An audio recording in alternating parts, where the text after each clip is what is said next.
Hello students, कैसे हैं आप सभी। आज हम एक नया चैप्टर स्टार्ट करने वाले हैं 10th क्लास मैथमेटिक्स का, that is arithmetic progression. Okay, ये वीडियो बहुत स्पेशल वीडियो है एग्ज़ाम पॉइंट ऑफ व्यू से, क्योंकि ये एक क्विक रिवीजन वीडियो है। इसमें आपको सारा introduction, important points, important data and few examples की मदद से चैप्टर की अंडरस्टैंडिंग क्लियर हो जाएगी। ठीक है, चलिए अब हम स्टार्ट करते हैं अर्थमेटिक प्रोग्रेशन। ओके, देखिए सीक्वेंस। अच्छा, मेरी बात ध्यान से सुनिए। जैसे कि मान लीजिए आपके पास में है 1 2, कोई भी चीज़ है आपके पास में, जैसे कि 1 2 3 4 5, इस तरह की जो भी चीज़ें होंगी तो वो एक सीक्वेंस है। What is the sequence? देखिए 1 2 3 4 ये हो गया, या फिर 2 2 स्क्वायर 2 क्यूब, इस तरीके से, या 1/2 1/4 1/8, इस तरीके से। ये सभी एक सीक्वेंस है। ठीक है, जब आप एक सीक्वेंस में कॉमन डिफरेंस लेते हैं तो उसको हम एपी बोलते हैं। अभी आप देखिए एपी क्या होता है, अभी हम सिर्फ एपी की बात करेंगे। ठीक है, प्रोग्रेशन एक कंटिन्यूटी होती है विथ अ रिलेशन। ठीक है, ये सीक्वेंस है जो कि एक पर्टिकुलर पैटर्न फॉलो करते हैं।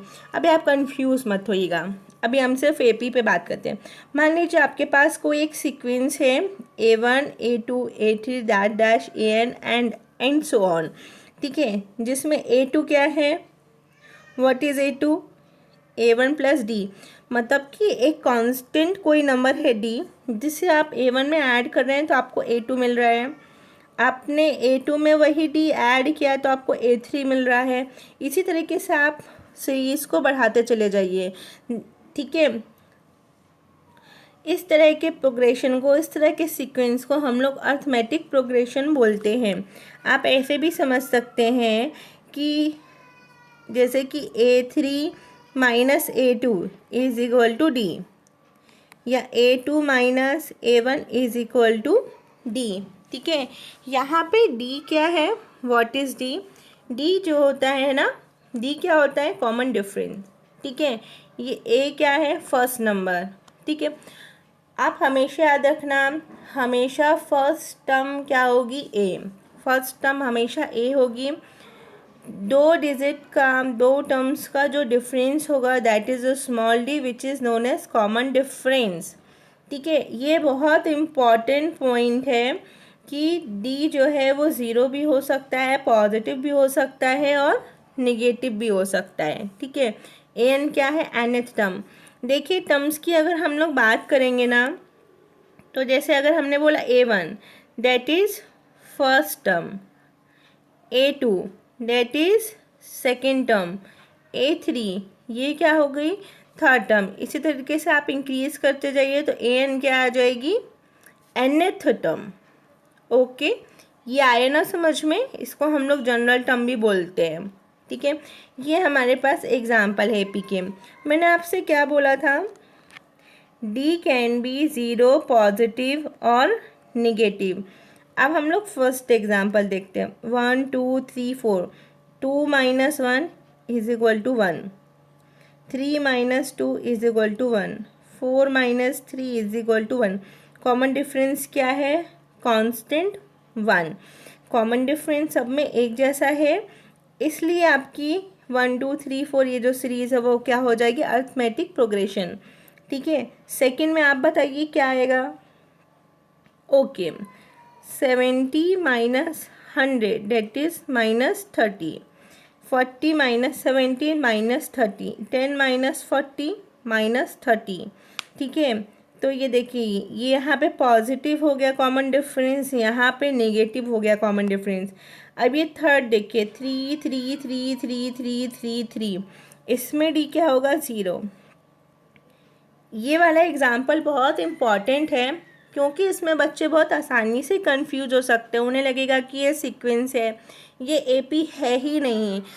1 मार्क्स के क्वेश्चन में बहुत आसानी से पूछा जा सकता है what is the common difference of this AP.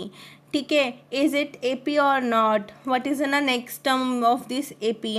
Option में अवेलेबल हो सकता है it does not an A P, तो बच्चे अक्सर ए पी नहीं है इसी को टिक करके आएंगे। ठीक है, which is wrong, it will be A P because D can be zero.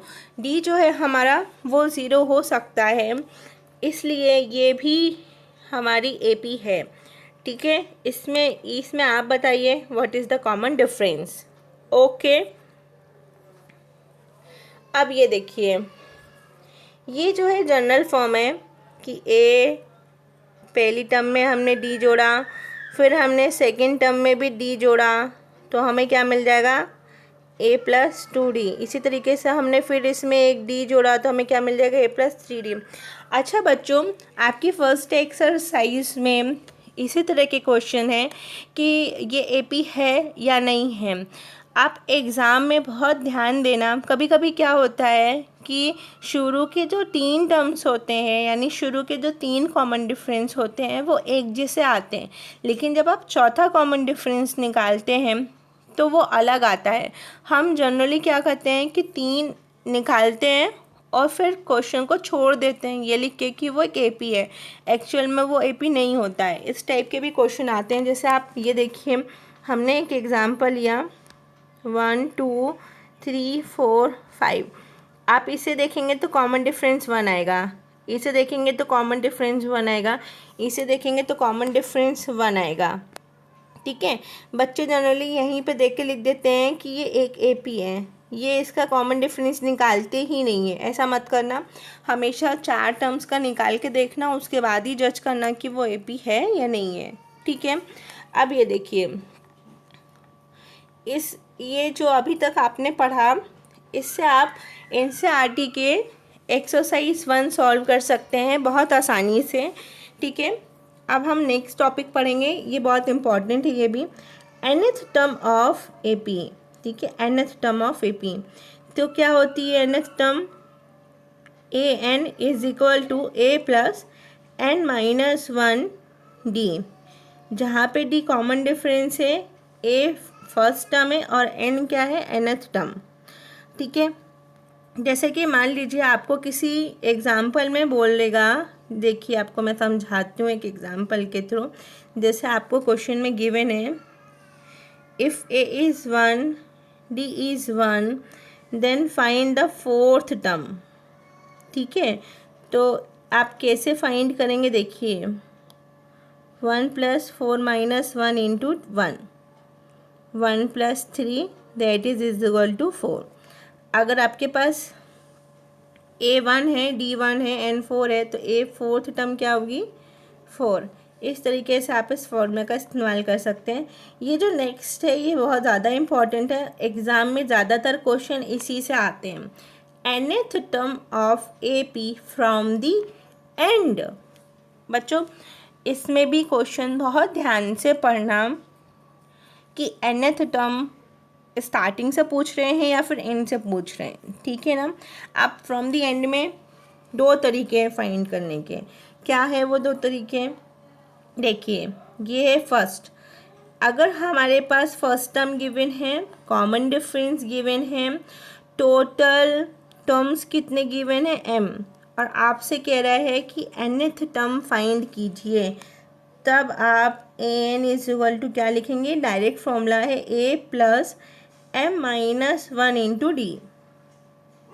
आया समझ में, फिर से m total number of terms है, terms present in the series, मतलब कि सीरीज में कितनी टर्म्स प्रेजेंट है, दैट इज m। n क्या है जो आपको फाइंड करनी है फ्रॉम दी एंड, ये एक डायरेक्ट फॉर्मूला है, इसे बहुत आसानी से आप निकाल सकते हैं। एक और फॉर्मूला है, अगर आपको लास्ट टर्म गिवन है, ठीक है, क्वेश्चन में लास्ट टर्म गिवन है और आपको कोई भी टर्म फाइंड करनी है फ्रॉम द एंड, इसमें समथिंग इज मिसिंग, ये फॉर्मूले में यहाँ माइनस आएगा। ठीक है, l minus n minus 1 × d, yes, यहाँ पे l minus n minus 1 × d। ये ध्यान देने वाली बात है, जो जनरल फॉर्मूला होता है उसमें a plus n minus 1 d होता है, m वाली टर्म्स में भी प्लस होगा, लेकिन अगर लास्ट टर्म आपको गिवन है तो आप उसमें माइनस इस्तेमाल करेंगे, ठीक है, फॉर्मूले में माइनस लगाएंगे। अब देखिए नेक्स्ट, ये एक एग्जांपल है, ये CBSE 2005 में आया हुआ क्वेश्चन है, ठीक है। Find 6 term from the end of this AP। तो देखिए फर्स्ट टर्म क्या है 17 और लास्ट टर्म क्या है -40। हमें 6 टर्म फाइंड करनी फ्रॉम द एंड, तो स्टार्टिंग टर्म का कोई लेना देना नहीं है।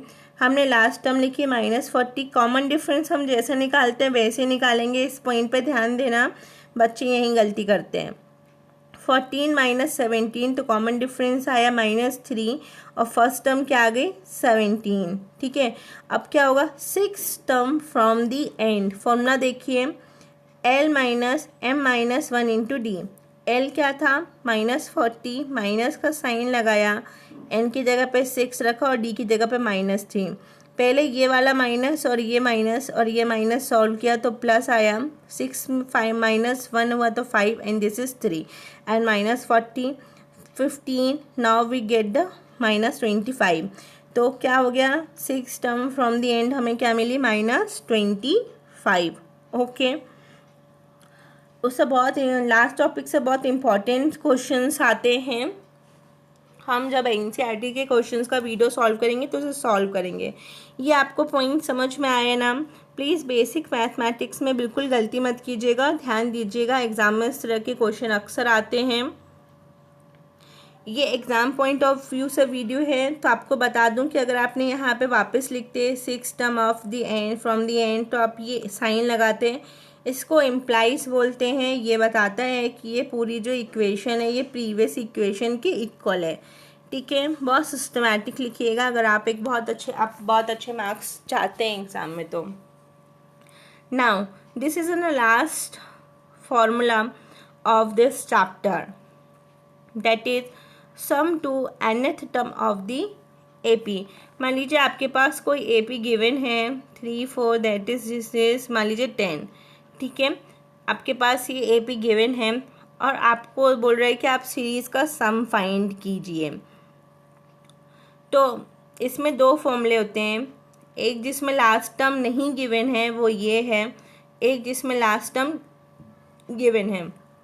हमारा जो एग्जाम्पल है उसमें लास्ट टर्म गिवन है, तो हम कौन सा फॉर्मूला लगाएंगे, ये। व्हाट इज़ द फॉर्मूला, देखिए SN sum of nth term, ठीक है, sum up to nth term क्या आएगा n/2, पहले ही n/2 लिख लीजिए, फिर ब्रैकेट लगाइए 2a + n - 1 × D, ठीक है। और अगर आपके पास फर्स्ट और लास्ट टर्म है तो आप क्या लिखेंगे n/2 first term plus last term. Arithmetic progression में एक बहुत इम्पॉर्टेंट पॉइंट मैं आपको बताने जा रही हूँ, वो ये है कि जब भी आप कोई न्यूमेरिकल सॉल्व करें उससे रिलेटेड जो भी फॉर्मूला है, पहले आप बहुत नीट एंड क्लीन वो फॉर्मूला राइट डाउन कीजिए, मतलब वो फॉर्मूला लिखिए, जो भी वैल्यूज़ गिवन हैं उनके साइन के साथ, मतलब प्लस माइनस साइन के साथ में आप वो वैल्यूज़ को पुटअप कीजिए उस फॉर्मूले में, देन कैलकुलेट दी मैथमेटिक्स, ठीक है। आप कोई हड़बड़ी मत कीजिए कि आपने फटाफट फॉर्मूला याद किया और लिखा, उससे गलती होने के चांसेस बहुत ज़्यादा होते हैं, ठीक है। तो अब आप इसमें सम कैसे फाइंड करेंगे, देखिए n कितने हैं, ये 10 टर्म्स हैं, ठीक है, 10 टर्म्स हैं, तो सम क्या आएगा 10 / 2, first term 1 and this is 10।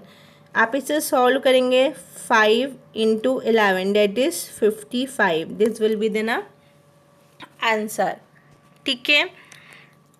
एक और एग्जाम्पल है, find sum of the first 22 terms of the AP।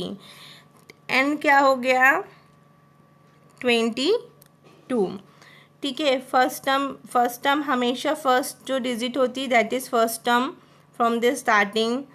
D कैसे फाइंड करेंगे, second term minus first term -5 and कितना है 22। What is the formula S22 n/2 2a + n - 1 × D।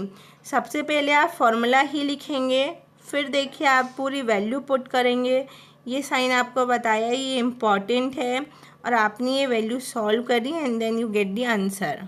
ठीक है, आपको अगर प्लस माइनस का कोई डाउट है तो मैं आपको बता देती हूँ।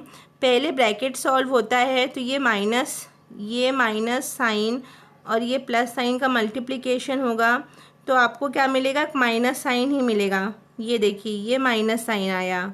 ठीक है, और आपको मालूम है जब आप 16 माइनस 105 करेंगे तो निगेटिव आएगा, क्योंकि इसमें निगेटिव नंबर बड़ा है। ठीक है, आपने 11 से मल्टीप्लाई किया तो माइनस 970 आपको आंसर मिला। ठीक है, तो टोटल 3 तरह के टॉपिक हैं। पहला आइडेंटिफाई करना कि एपी क्या है, सेकंड nth टर्म फाइंड करना from the starting end from the end, और third is sum of the series find करना। ठीक है, इस कुछ फॉर्मूले की हेल्प से आप आपका अर्थमेटिक प्रोग्रेशन क्लियर कर सकते हैं। ठीक है, ये अलजेब्रा पोर्शन में आता है। ठीक है, ये अलजेब्रा पोर्शन में आता है। टोटल अलजेब्रा 20 मार्क्स का होता है। एपी अर्थमेटिक प्रोग्रेशन में से भी आपको 3-4 मार्क्स के कुछ न्यूमेरिकल्स आते हैं मेन एग्ज़ाम में। ठीक है, ये एक इम्पॉर्टेंट टॉपिक है, इसे आप अगर अच्छे से स्टडी करेंगे तो आप समझ सकते हैं कि ये बहुत आसान है और बहुत कंसेप्चुअल है। सिर्फ थोड़ा सा दिमाग और थोड़े से फॉर्मूले की मदद से आप पूरा का पूरा एपी सॉल्व कर सकते हैं। ठीक है, कोई भी क्वेश्चन छोड़िएगा नहीं। Best of luck for the your exam. Please revise and B focus. ठीक है, थैंक यू।